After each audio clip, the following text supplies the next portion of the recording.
en ce jour, nous allons tout au long de cette émission recevoir pour vous le pasteur, hein, l'homme de Dieu, monsieur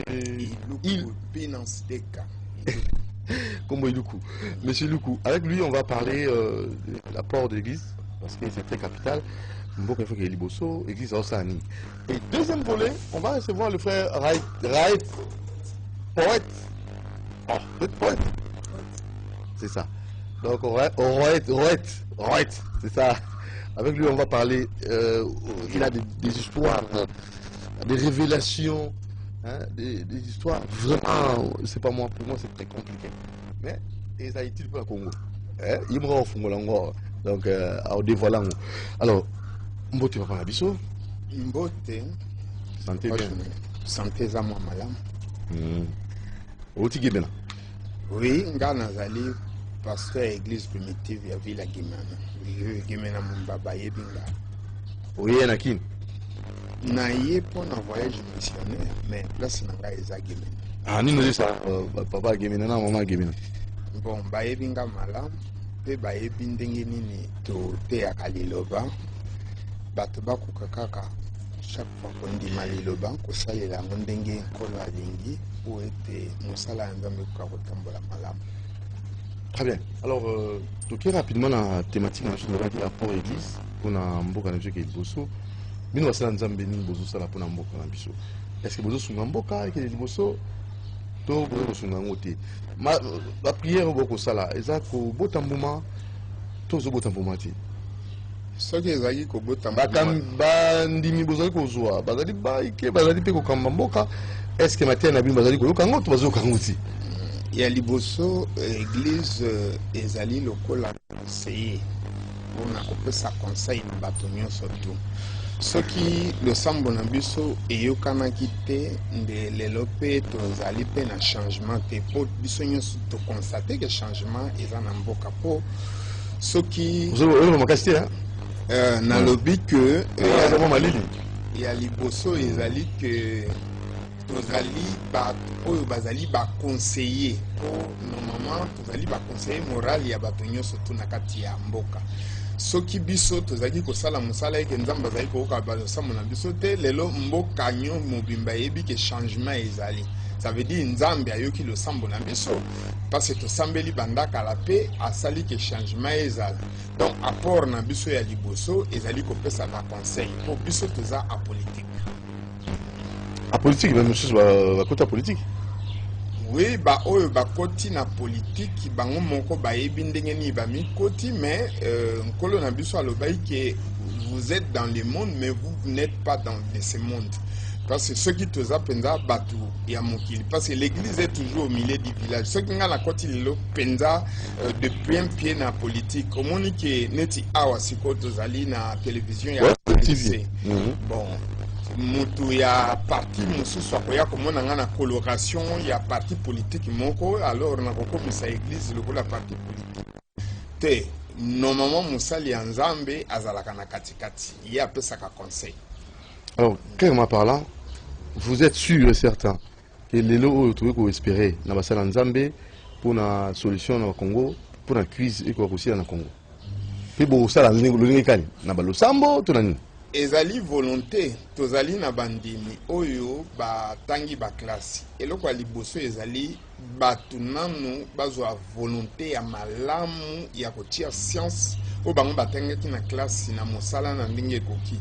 Pe soki ba détournement de fonds o ezo salama na mboka esili bato bazui conscience mboka ekotambola nango malamu bongo biso tokosunga bango na balosambo mais soki bato bazo continuer kaka na ba makanisi oyo ya kala lokola émission moko na uti koyoka ya bandeko ba politique bazalaki ya bazolo ba détournement na RDC salama koyoka te ko 300 ou bien de kaka 200 millions ba monde mboka otambola te bato bakoma conscient ke mboka eza ya biso ba mi pesa pe ba sunga mboka malamu na matière lolenge kani est-ce que vous côté malamu to côté malamu est-ce que vous avez bino to bazoka 100% centre ya mateya ezalaka d'abord pour na biso nga naza chrétien, centre ya matema eza centre ya mateya eza centré sur le Seigneur Jésus-Christ. Alors soki mutu abongoli réellement motema na kati ya lite ezolakisaki mutu akoki koyiba te, mutu akoki kosala moninga mabe te, mutu akoki kosala nani te. Alors bato nyonso oyo mingi bazosala mabe bien que baza na église tozalaki na Juda azalaki na Jésus mais azalaki mutu mabe veut dire tozali toujours kokoba kote ya bato babongola motema mpo bazala na bizaleli ya malamu oyo kosalaki mboka ebonga batia ya ndeni yalungi kani ka Yesu.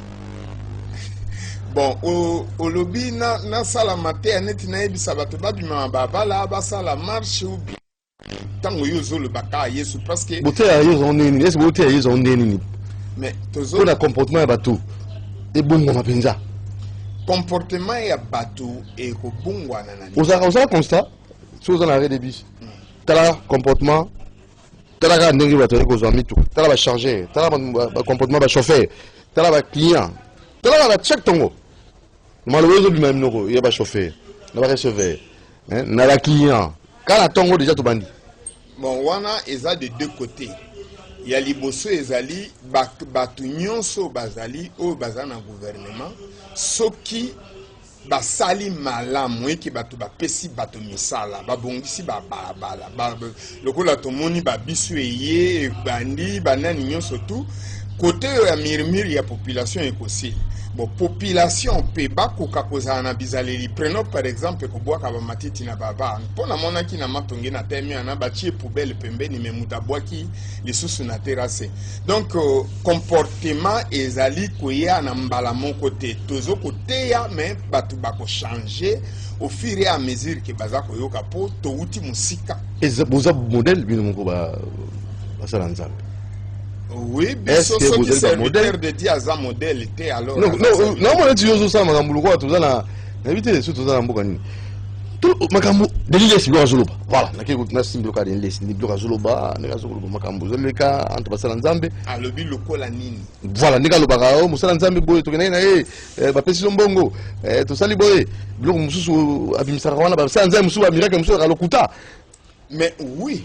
Ba miracle belé ya lukuta parce que nakati ya mboko yu miracle ya solo ezate parce que ceux qui miracle moko ya solo esalame koni sa ville o mobimba miracle nani yango serviteur de Dieu moko asi asali ya obiso conformément à Bible to moni neti oyo ezalaki ke infirme azalaki na porte bongo se basali miracle et bouger temple mobimba à Jérusalem non.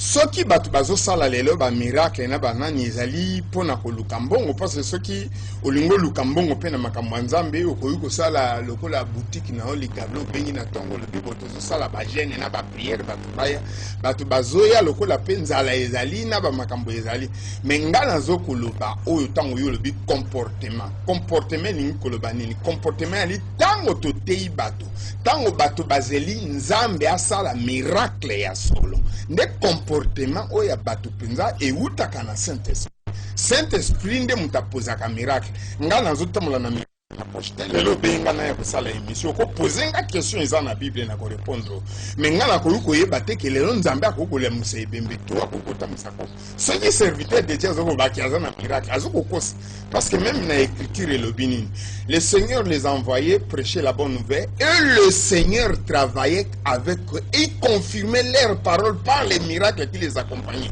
Et belé baza ko vanter le ba miracle biso to monia on a vu la Kinshasa après c'est bien que nazana kemena menazali awa nazali pionnier ya mouvement ya renouveau charismatique na ville la Kinshasa biso bato bandaki yango miracle ezali awa miracle ezate bazo lukande mbongo na kati ya religion.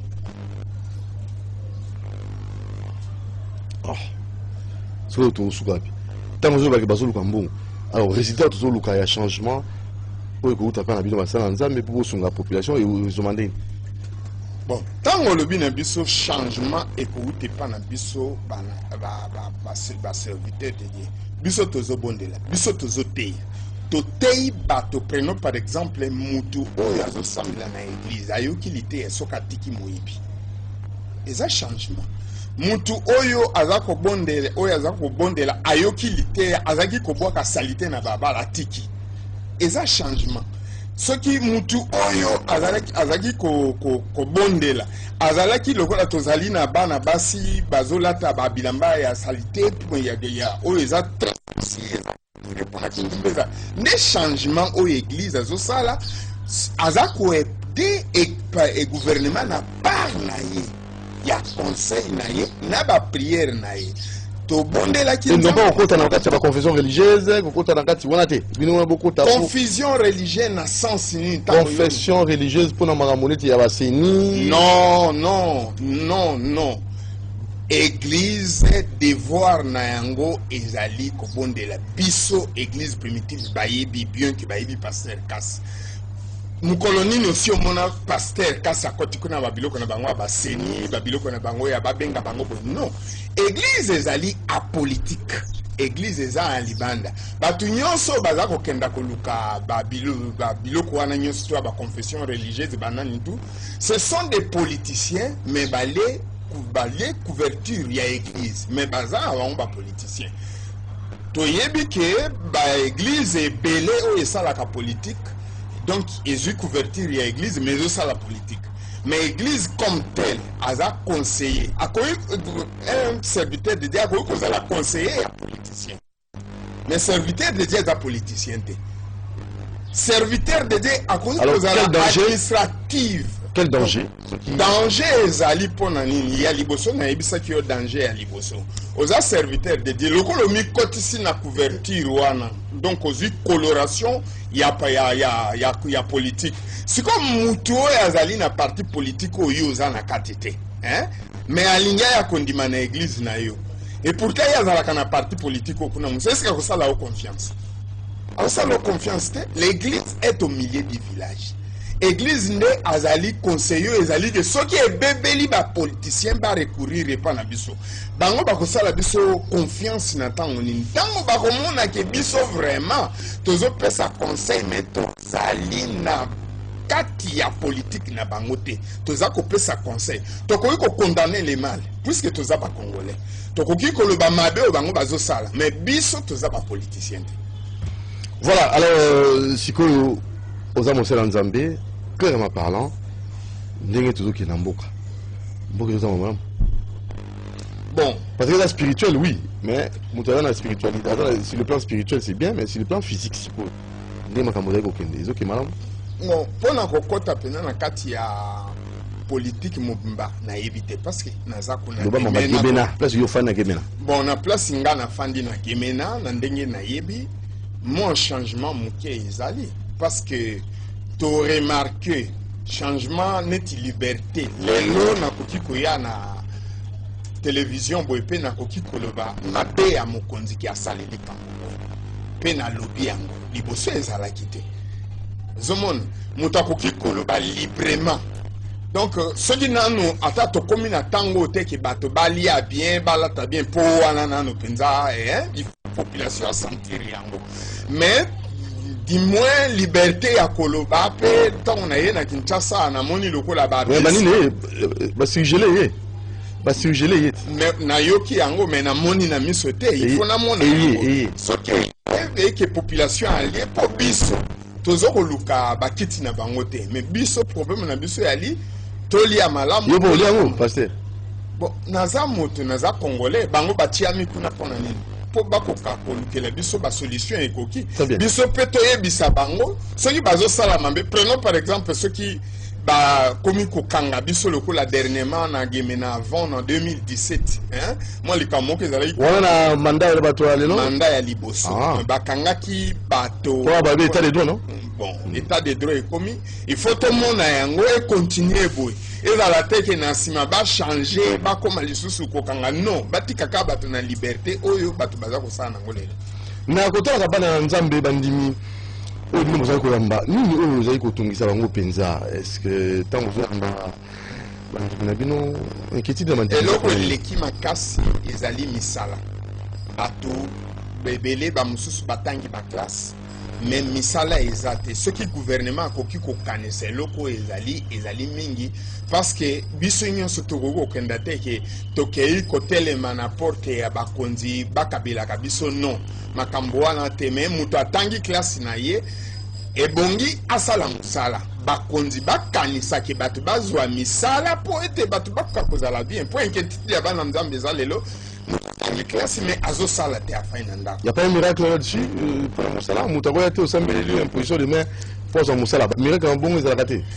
Bon, soki tosambeli azwa musala na ba bisika okay no ndenge non nga na bondela te na bi yote ya généraliste bon ndenge yo lobi wana ya kosambela mais tosala exemple ndenge toza est-ce que blocage besoin ezalaka rapport moto azwa misala te blocage familial to chômage là près de 80% même voire même plus na mboka na biso mais bosala prière pour motu azwa misala question na ngai eza boye est-ce que l'église wana oyo bazolobaka ke blocage eza mpona boye basi babengi basociété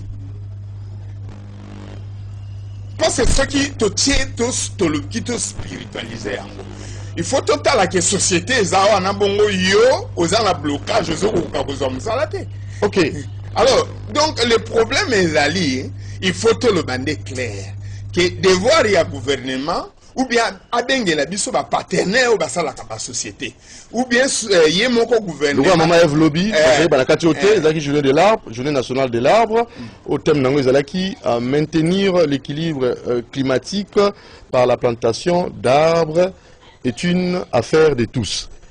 Tant que maman Eve faisait un discours alors ben on sait discours te ba baleki na ba discours belé et comme na tango na ya Lobby boy abegi secrétaire général ya environnement ya Kao Franck Liboso fonds forestier FFN fonds forestier national Fandawa Tema Liboso à Télémission Liboso reboisement et horticulture directeur nango Telemawa ba partenaire Libanda Boya alors à Tuni FF la 15 yo tous les cas Mbongeza n'est-ce pas maman Mbongezali ok bah partenaire Libanda Bobi pour la prière de ce pour la reboiser n'est-ce pas. Ok. Bon, Siko, secrétaire général, pour la Nini, tu as reboisé. 2022, s'il a été 500 hectares et à la reboisie. Pour Mbongo, Bolobezali. Secrétaire général, tu as pratique, il y a ma cambouana, en le place, c'est la théorie et belé. Voilà un peu le discours de Maman Eve Bazaïba, répondre à un plan de développement durable. C'est pragmatique. Ce qui est salami bon, on débute surtout que c'est un gros exemple nanga. Ngai na kelke mena. Na sali elanga kaka na baterrain ya Bemba.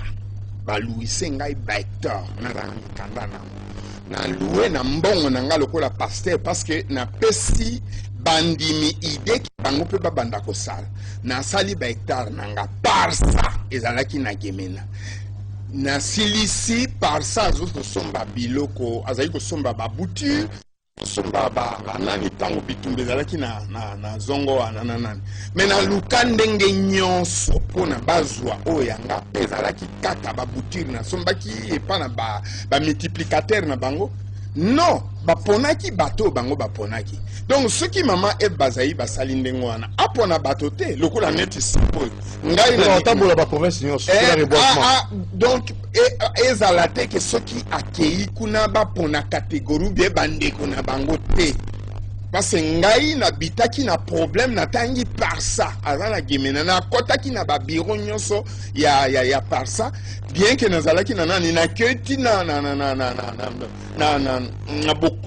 nani oyo boketa tu es pas un ingénieur pour bazwa masangu nanga pour batinda na bangi place bazai ko somba bazo somba ngo sur place mais nga nazwa clientèle te neti siko naza ko se lancer pe neti na moi élevage nanga ya basoso banane mais soki baye ba bengande bato bazana posa ya msala na o baza bande ko na bango te na plateau de bateke tout le monde était mobilisé aya posala moto za la posa osala yoso la kisi amu wana ya osala mtobo ila dalite mais nga na yebisi OK bien que zalaki na gouvernement ya liboso na tango ya parsa na lobi loko ya mama Eve Bazaiba a lobi yango ndengo wana ekoma na gemena pe ma ministre etali makambo ya élevage na banani ngai oyo na telemi awa ngai moko na kosina salaka élevage na gikiti yango bako ya yo sala yango sio watela yo terre bandimini basala ba jeune prière ba veiller balala to sala na ebisaka bango ke normalement mano ekweyaka na likolo ekokweya lisusu ekweya sute po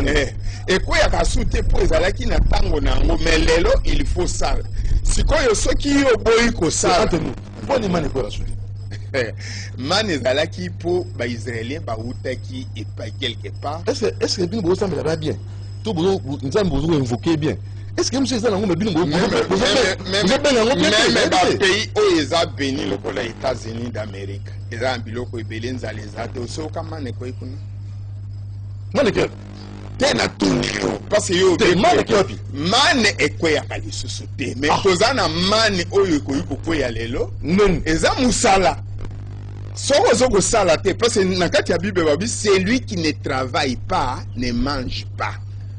Il faut sala nga lokola pasteur na lakisaka bato pe bako sala na koyi seulement koyebisa po omoni likambo wana na sorcellerie très souvent ekaboli pe ba famille sorcellerie oui ekaboli ba famille ebele omona kaka mingi mwana ya ndeko ayaki kofanda na ndemba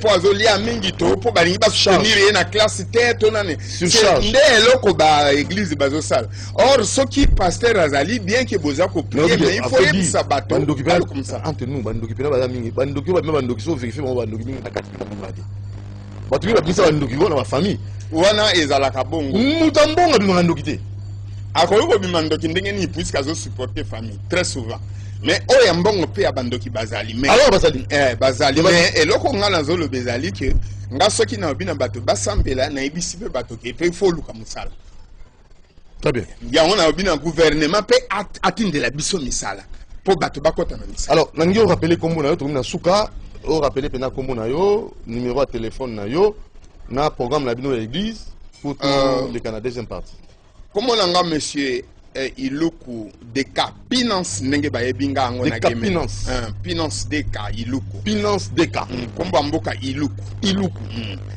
numéro na nga ya téléphone 081 oui 54 oui non la game na luka bandela 081 54 87 173 081 54 87 173.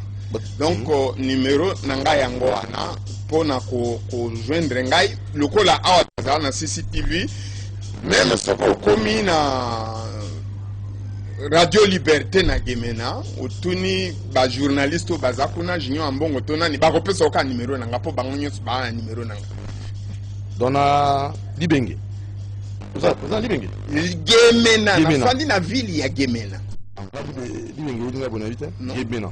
Alors pour reçu ça programme awa siko ezandenge nini? Awa ça venu Kabinda numéro 195 et pas ya pasteur église primitive. Tozana culte chaque mardi, mercredi na jeudi kobanda à 17h à 18h. Dimanche 10h kokendana 13h.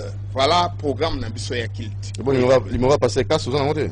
Numéro passer casse na kozango na téléphone. Na pesa yo. Nazango na téléphone. 089 19 958. OK, voilà. 049 19 958 on a besoin passer casse. Oui, yemoko. Merci Dekapina.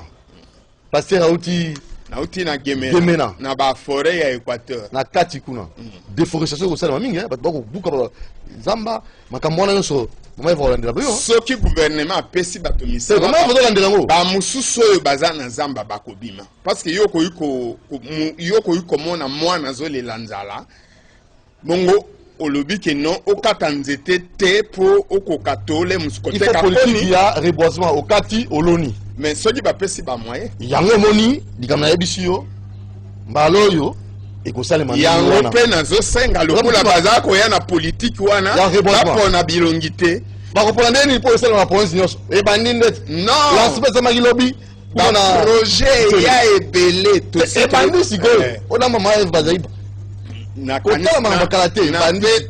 s'adresser directement na excellence ke surveiller yango malamu bapona bilongi te bapesa bandeko na bango te moto awuti lumumbashi akenda kozonga na Gemena te ka bao bazaka na Gemena nde basala yango mpe ezalaka groupe ya équipe ya bato moko boye te bapona nde bao basalelaka zamba expert. Expert à zamba bato bamipesaka na zamba. Merci beaucoup de Kapinaka. Gemena marche. Oui, Merci. oui.